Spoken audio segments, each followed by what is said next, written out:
तुम्हाला माहिती आहे का, श्रीपाद श्री वल्लभांनी दिलेला एकच उपदेश अनेक भक्तांचं आयुष्य पूर्ण बदलून टाकतो. हा उपदेश फक्त ऐकायचा नाही, तो समजून घेतला तर संकट आपोआप मागे हटतात. तर माऊलींनो, आपण पाहत आहोत श्रीपाद श्री वल्लभ चरित्रामृत या दिव्य ग्रंथातील अध्याय 21. अध्याय 21 आहे दंडी स्वामींचे कुकुटेश्वर देवालयात आगमन. साधकांना स्थानशुद्धी, भावशुद्धी आवश्यक. शुभमस्तु, निर्विघ्नमस्तु. श्री महागुरूंच्या आज्ञेप्रमाणे मी आणि गुरुचरण मांचलच्या म्हणजेच मंत्रालय ग्रामदेवतेच्या दर्शनासाठी निघालो. वाटेत आम्ही श्रीपादांच्या लीलांबद्दल चर्चा केली.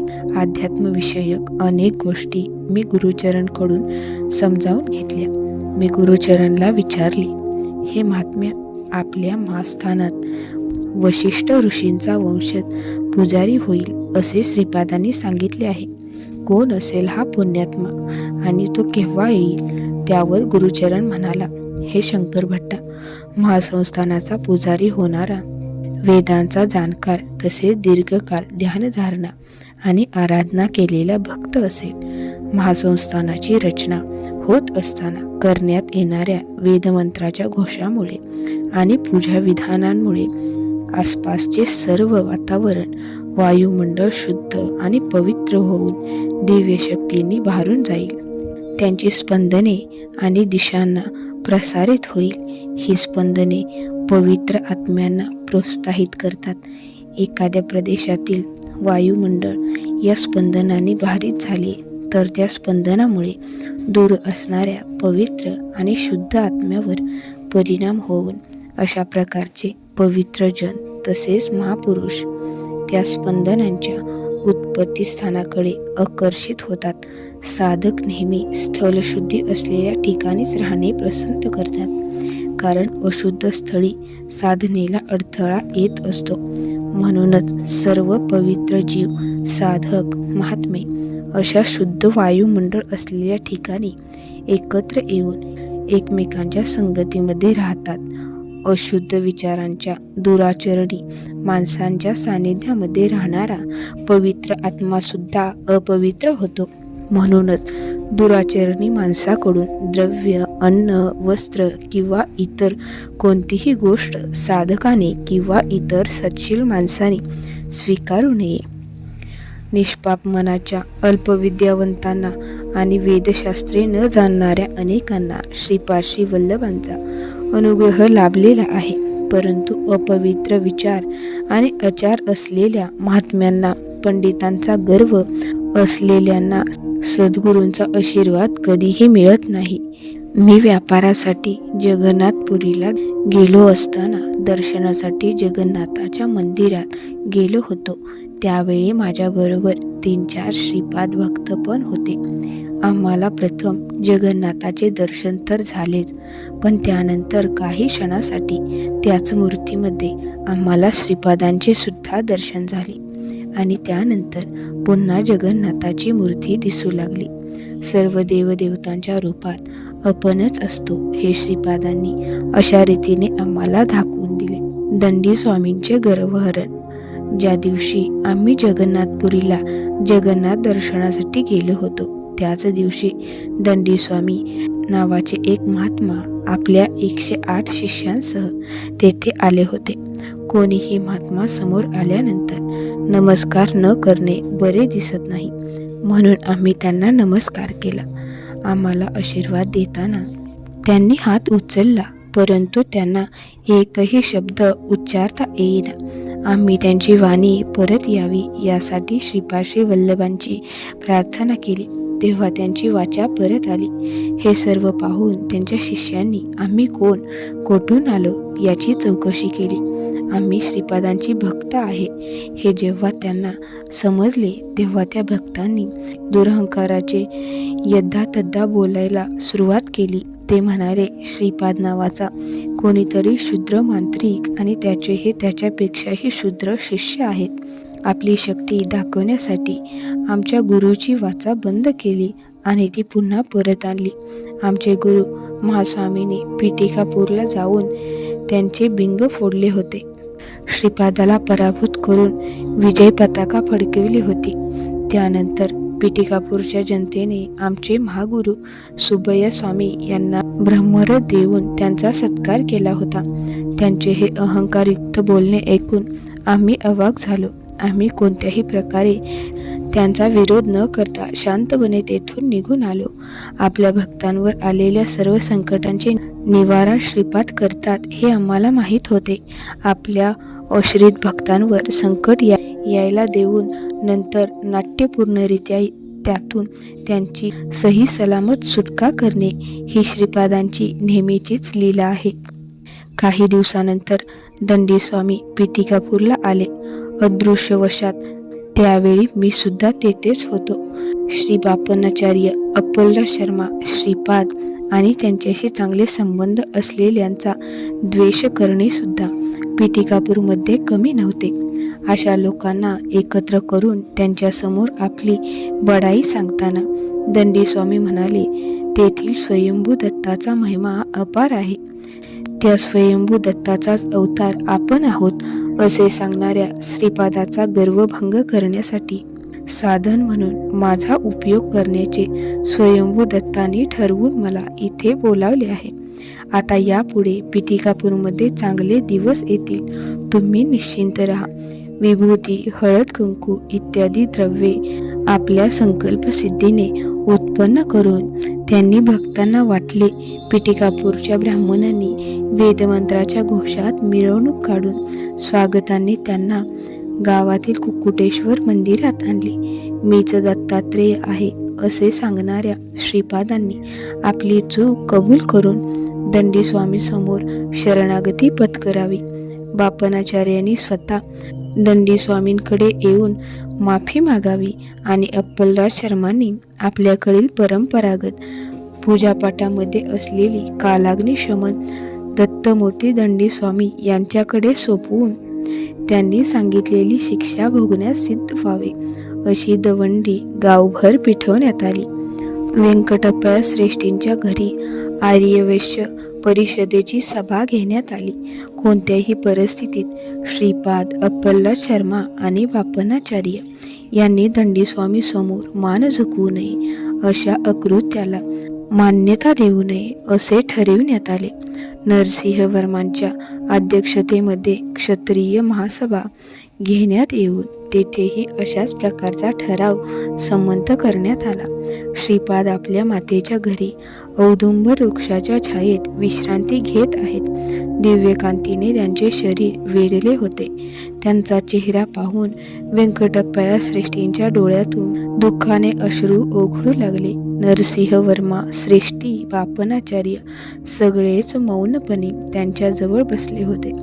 अप्पलराज शर्मा दरवाजाजवळ बसले होते. श्रीकृष्णासारखे दिसणारे श्रीपाद जागे झाले.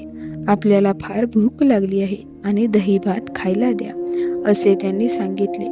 त्यांची आजी राजमांबा यांनी त्यांना एका वाडग्यातून दहीभात आणून दिला.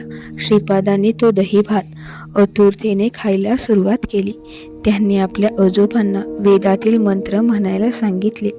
त्यांनी वेदमंत्र गायला सुरुवात करताच अप्पलराज शर्मांनी त्यांना साथ द्यायला सुरुवात केली आणि त्यामध्ये श्रीपादांनी सुद्धा आपला सूर मिसळला. नरसिंह वर्मा ते सुश्राव्य संगीत ऐकत बसले होते. एखाद्या पवित्र आश्रमासारखे वातावरण तेथे निर्माण झाले होते. इकडे कुक्कुटेश्वर मंदिरामध्ये मात्र पुजारी आणि भक्तजन आश्चर्यचकित झाले होते. कुक्कुटेश्वराच्या तोंडाला दहीभात लागलेला दिसल्याने पुजाऱ्याने तो पुसला, परंतु पुन्हा तेथे दहीभात दिसू लागला. पुजाऱ्याने कुक्कुटेश्वराच्या तोंडाला लागलेल्या दहीभात पुसावा आणि पुन्हा तेथे दहीभात लावलेला दिसावा असे वारंवार घडू लागले. स्वयंभू दत्तांच्या विग्रहाने असा चमत्कार यापूर्वी कधीच दाखविला नव्हता. त्यामुळे सर्वजण विस्मयचकित होऊन ते कसे व का होत आहे याबद्दल तर्क करायला लागले. आपल्याबरोबर आलेले शिष्य आणि पिटिकापुरातील नवीन शिष्य यांच्यासह दंडी स्वामी वेदघोषाच्या तालात तेथून जाण्यास निघाले. ते सर्वजण आपले पाऊल उचलून पुढे ठेवत होते, पण पुढे जात नव्हते. पुढे जाण्याचा त्यांचा प्रयत्न निष्फळ ठरत होता. त्यांचे पाय वरखाली होत होते, पण ते 1 इंच सुद्धा पुढे सरकू शकले नाहीत. यापूर्वी असा अनुभव तेथील कोणालाच आलेला नव्हता. त्यामुळे दंडीस्वामींची परिस्थिती विचित्र झाली होती.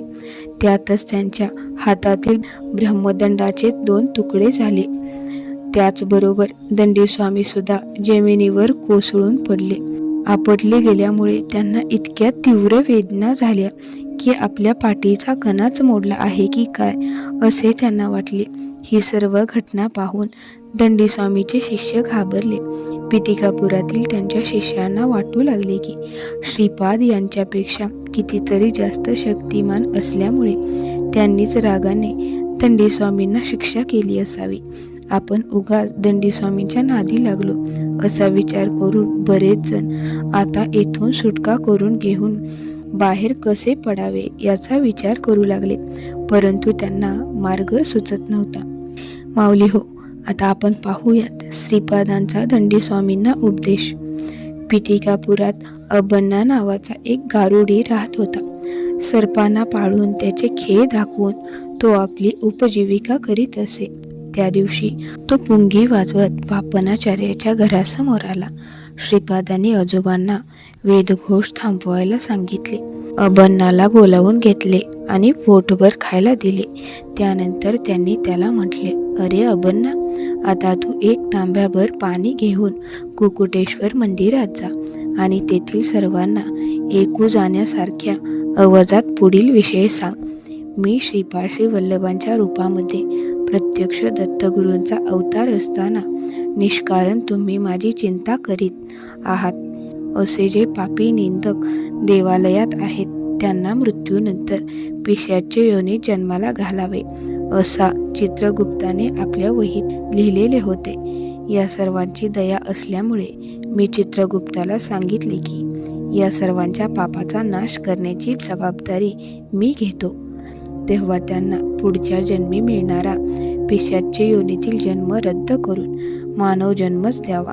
तू आता कुकुटेश्वर मंदिरात जाऊन सर्वांना हे सांग. त्याचबरोबर भूमीसुद्धा संतप्त झाली आहे, तिची समजूत घाल. ज्यांना माझे दर्शन घेण्याची इच्छा आहे त्यांना तुझ्याकडील तांब्यातील पाण्याने प्रोक्षण कर. जाताना सुभया चांभाराला बोलवून घेऊन जा असे श्रीपादांनी अबन्नाला सांगितले. सुभयाला बरोबर घेऊन अबन्ना कुकुटेश्वर मंदिरात आला आणि त्याने श्रीपादांचा निरोप सर्वांना सांगितला.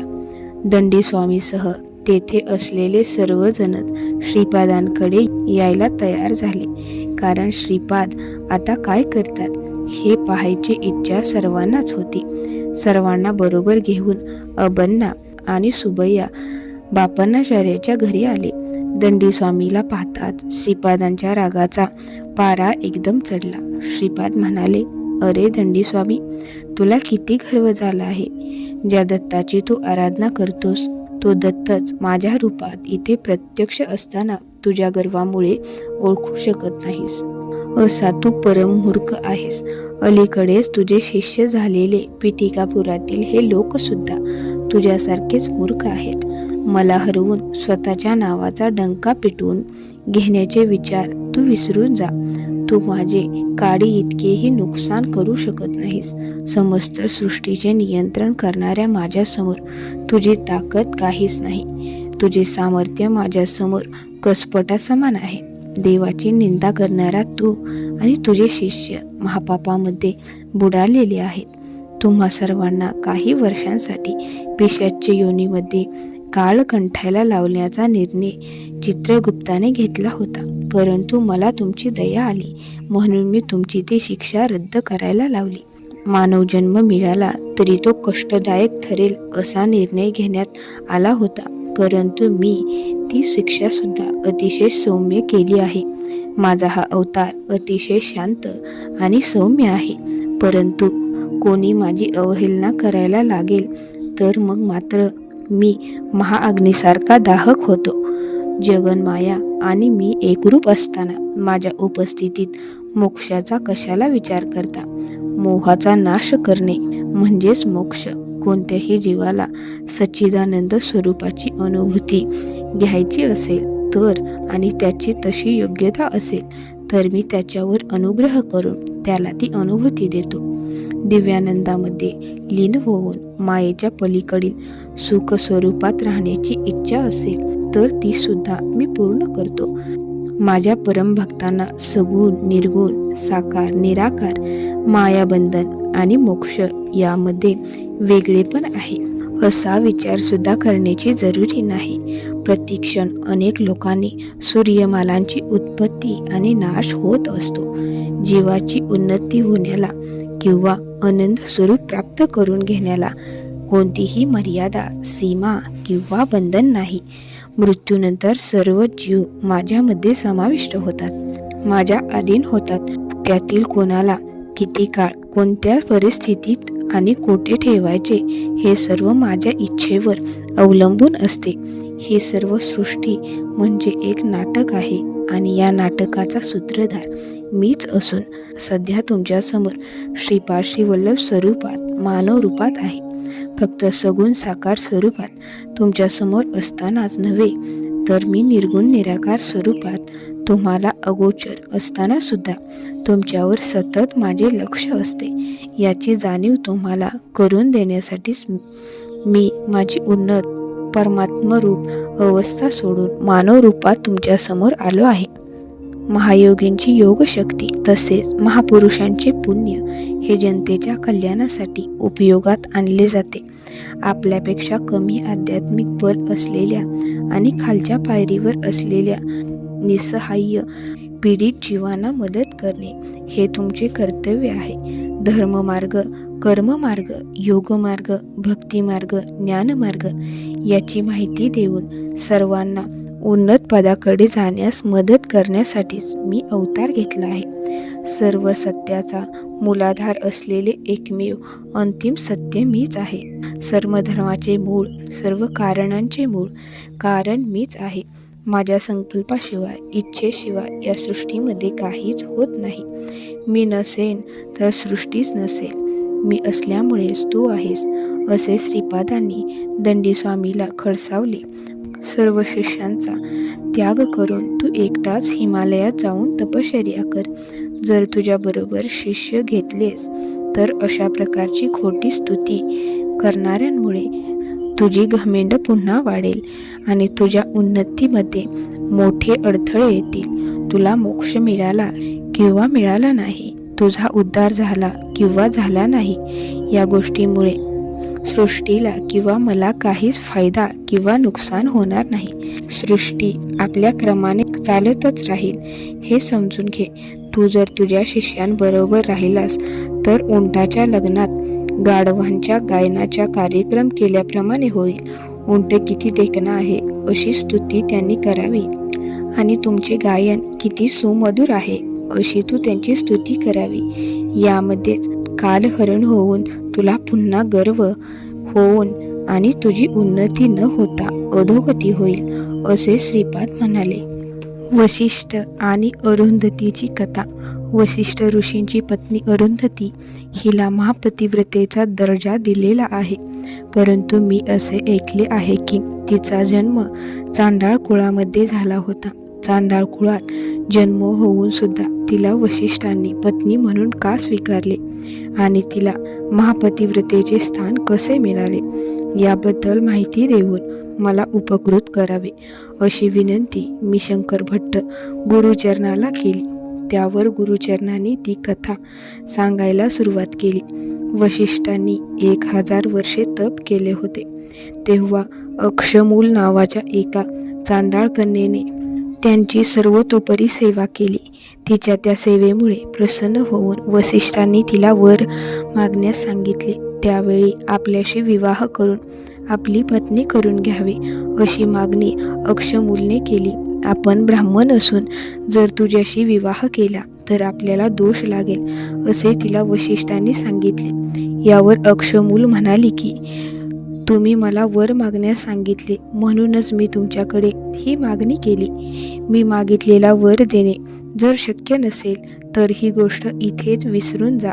स्वतःच वर मागायला सांगून तो जर पूर्ण केला नाही तर आपल्या प्रतिष्ठेला बट्टा लागेल. परंतु जर दिलेले वचन पाळले तरीही प्रतिष्ठा शिल्लक राहणार नाही.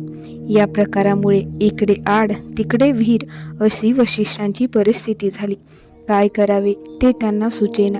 थोडा वेळ विचार केल्यानंतर त्यांच्या असे लक्षात आले की 7 जन्मांच्या शुद्धीकरणानंतर अक्षमूलला ब्राह्मण म्हणून वेदशास्त्रानुसार मान्यता मिळेल. आपल्या तपोबलाने तिला 7 जन्म देऊन नंतर तिला आपली पत्नी करून घेणे साध्य आहे.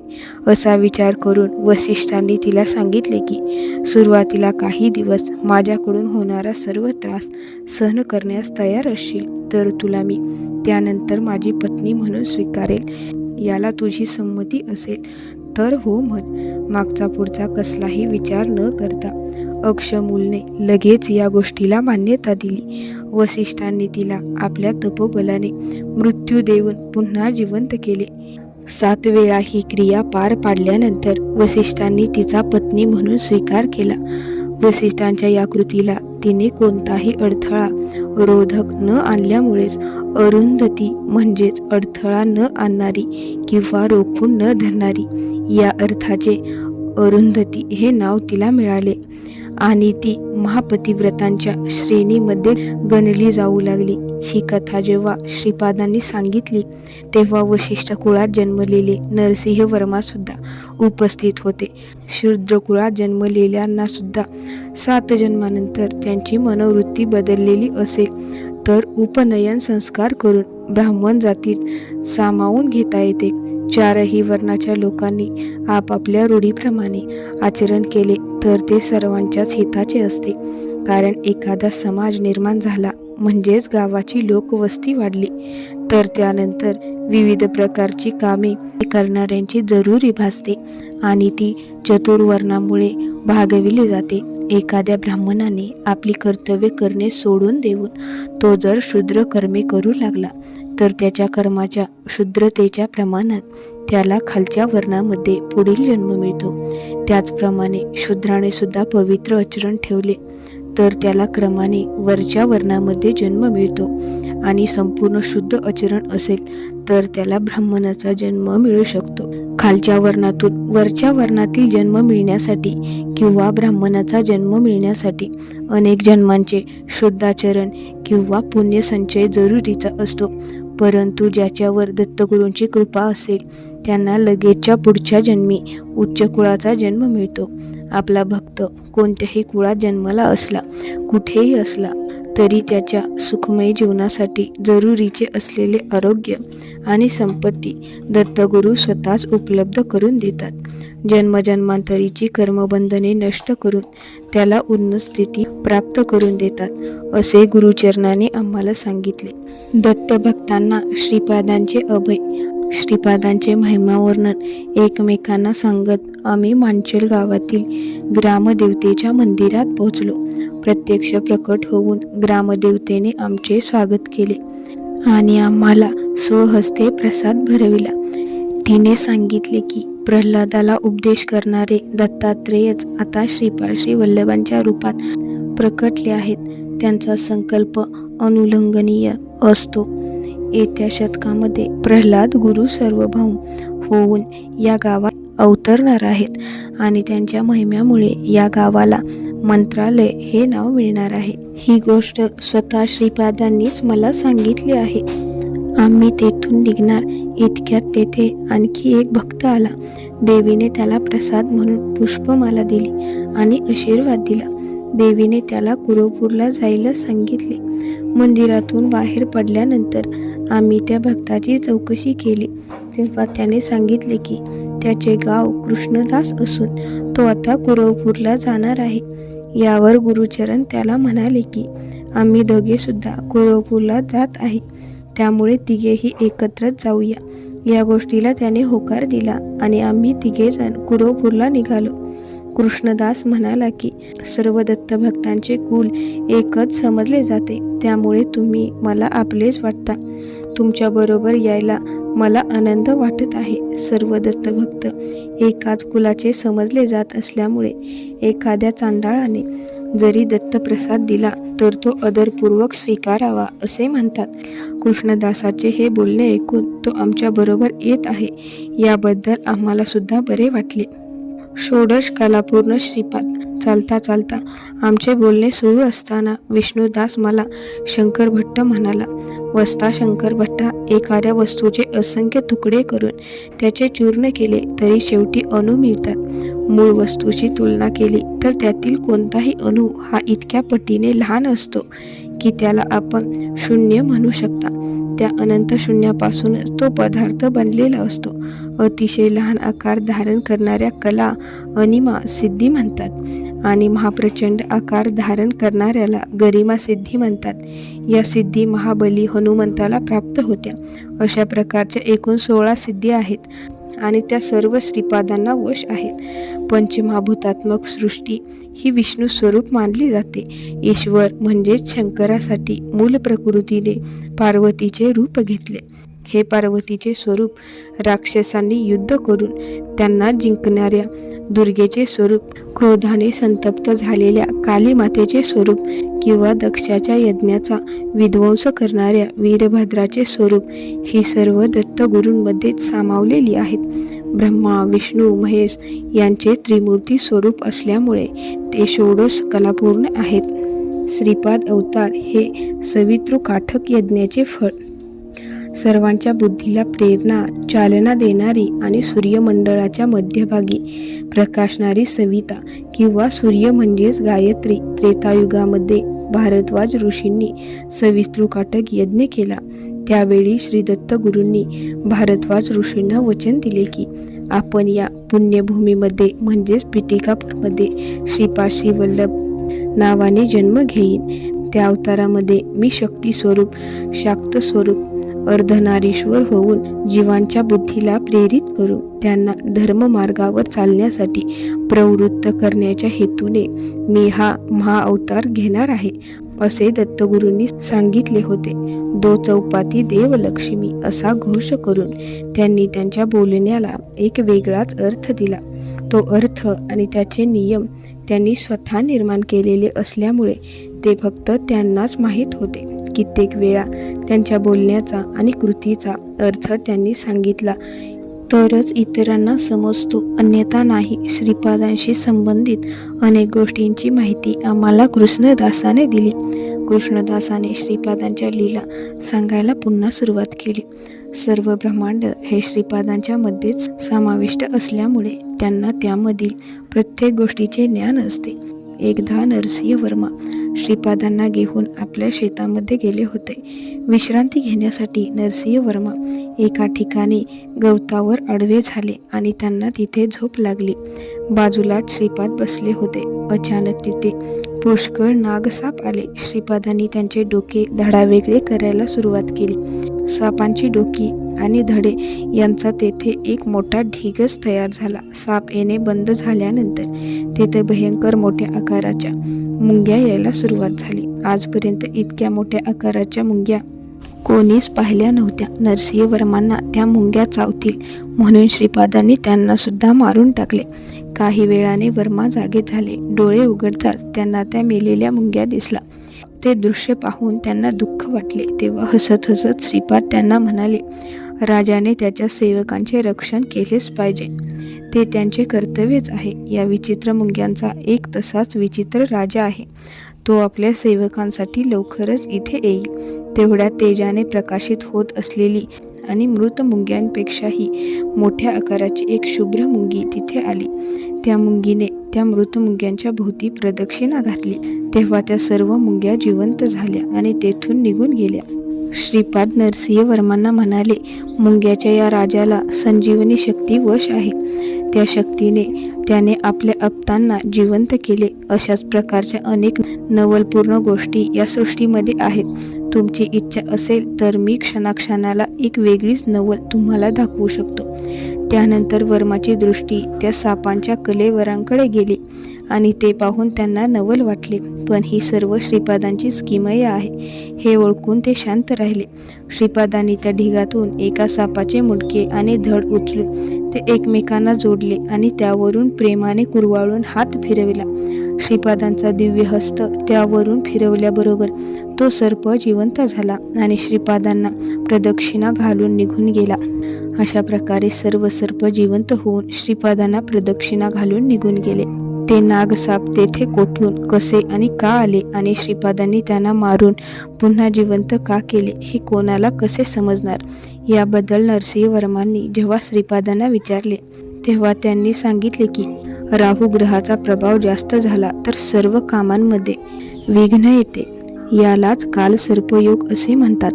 राहू ही सर्पाची अधिदेवता आहे आणि अदृश्यपणे आमच्या कार्यात अडथळे आणणारे असे सर्प आपले कार्य करीत असतात. माझ्या भक्तांच्या कार्यात अडथळे आणणाऱ्या अशा सर्व सर्पांना मारून मी माझ्या भक्तांचा मार्ग निर्विघ्न करीत असतो. अशा प्रकारे श्रीपादांबद्दल ज्ञान मिळवीत चालत असताना आम्ही कुरुगड्डेला केव्हा पोचलो ते समजलेच नाही. माऊली हो, आज जर हा उपदेश तुमच्या मनाला लागला असेल तर समजा श्रीपाद श्री वल्लभांनी तुम्हाला हाक दिली आहे. कमेंटमध्ये श्री दत्त नक्की लिहा आणि हा व्हिडिओ त्या व्यक्तीला पाठवा ज्याला आज दत्तकृपेची गरज आहे. पुढच्या भागात श्रीपाद श्री वल्लभांचा असा चमत्कार जो फार कमी लोकांना माहीत आहे